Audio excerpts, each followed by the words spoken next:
The Platerias Street of His Youth, Chapter 5 of the book, Baytel Nuts and Other Stories by Simeon G. Silverio, Jr.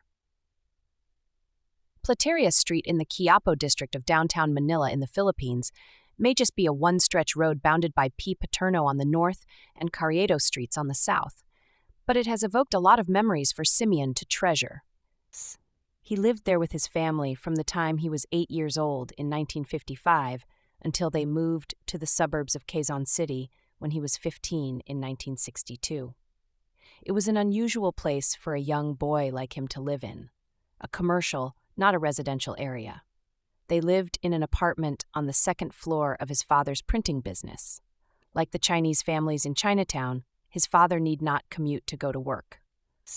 He just had to go downstairs at any given time of the day, even evenings, to attend to his business. This also meant that unlike kids living in the residential areas, they did not have much space to play in, especially during weekdays, when the place would fill with commercial activity. To fly his kite, Simeon had to go on the rooftop. During hot summer days, his parents would send the kids to their province in Bulacan for a month-long vacation in their aunt's house.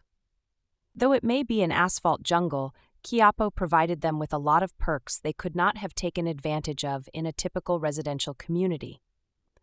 All he had to do to watch a movie was to walk, not commute to a movie theater during the day. It was a convenient pastime he practiced. It was an advantage because, in the absence of television and computer games, there were not many things for children like them to do. This he did every day when he was in the 4th grade. As he would be left alone in the house in the afternoon, his class schedule was in the morning, while that of his siblings and his public school teacher mother were in the afternoon. He would earn his movie money by working for an hour in the printing shop's bindery, and he could choose where to spend the rest of his day. At the Illusion Theater on P. Gomez Street, Society Theater on Echage, Everlasting Theater on Rayon, or Metro Theater on Hidalgo Street. It was like watching different channels on television. These theaters presented double features, mostly B-movies, at half the price of first-run movie theaters. When he had seen all the movies for the week, he would walk towards Hidalgo Street near Mapa High School, where old Filipino comic books were being rented out to students during their vacant periods. He had read all the exciting comic book characters of the day, from the jungle hero called Kulafu to the cartoon character Kenkoy, to the Filipino version of James Bond, D.I. Trise. It was the 1950s, yet most of the comic books he read were printed in the 1930s and the 1940s, collector's items, so to speak. It was quite exciting to read materials made years before he was born. "We got these books all the way from Santa Rosa, Laguna," he heard the owner boast to a customer one time. Santa Rosa, Laguna was a remote province then. Today, with the housing developments in the area and the South Superhighway, many of its residents commute to Manila every day. Before they moved to Quiapo, his father used to take him and his other siblings to the printing shop whenever they needed to buy clothes. His dad would ask his Uncle Juling, one of his father's half-brothers who worked in the press, to take them shopping. They would go to one of the printing shop's customers selling clothes on Palma Street, where Simeon and the rest would get all the clothes they wanted.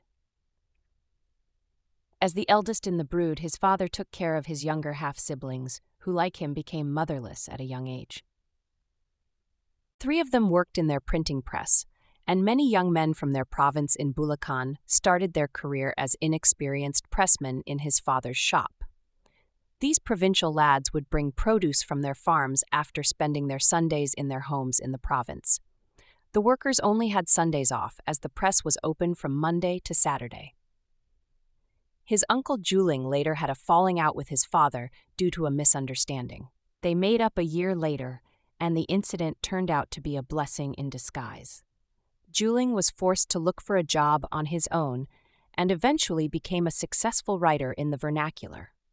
Simeon was proud of his uncle because he made it on sheer talent alone. His Uncle Juling and his father lost their mothers at a young age.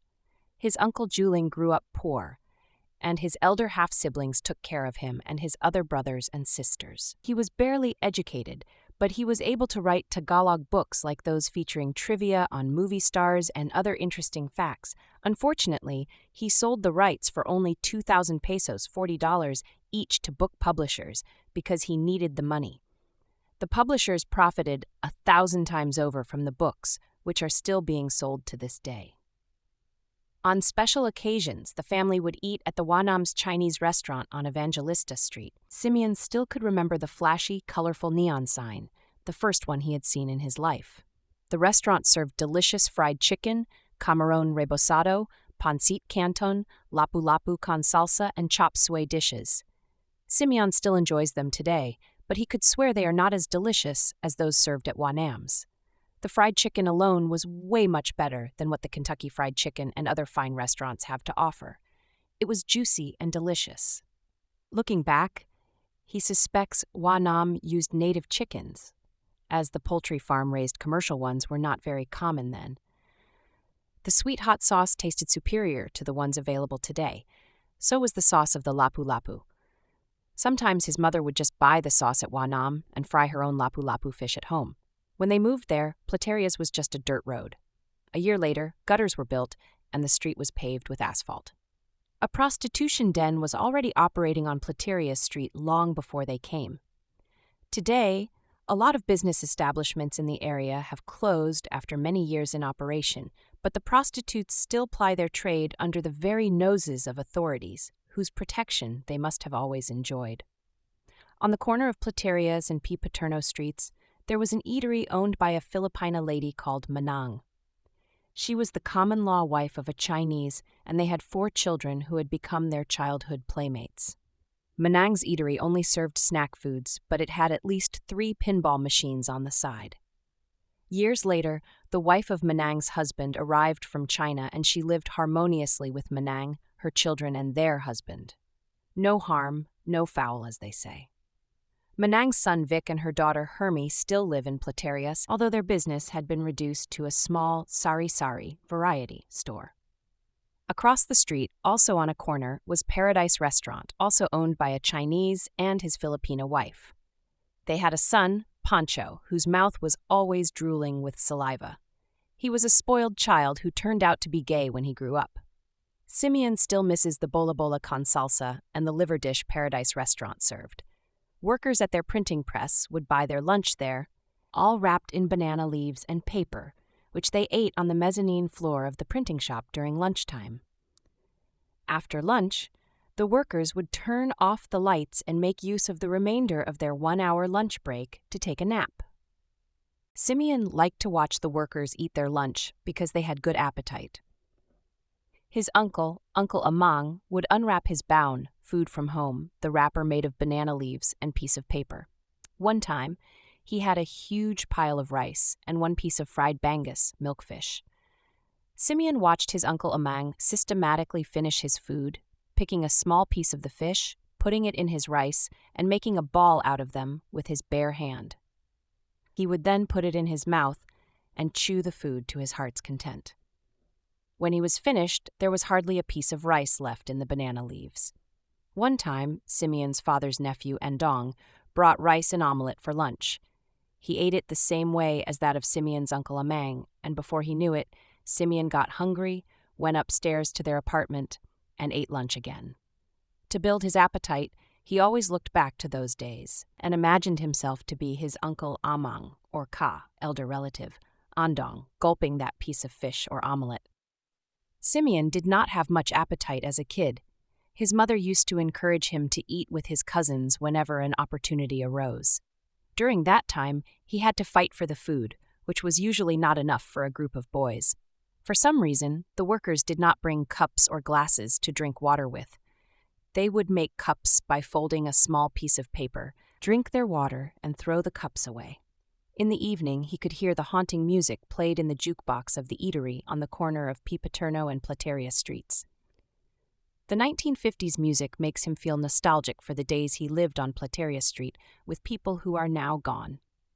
For a while, he kept hearing the Tagalog song by Levi Celerio and sang by Bobby Gonzalez, Inday ng Buhay Ko, Inday of My Life, a song about a guy who had presumably just lost his object of affection, being played over and over again. And that closes the book on this matter.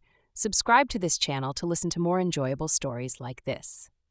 This is episode 5 of the YouTube channel Our Life and Times audiobooks.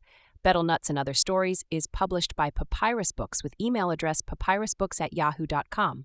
To order a copy of the book, go to amazon.com and enter the name of the author, Simeon Silverio, in the browser.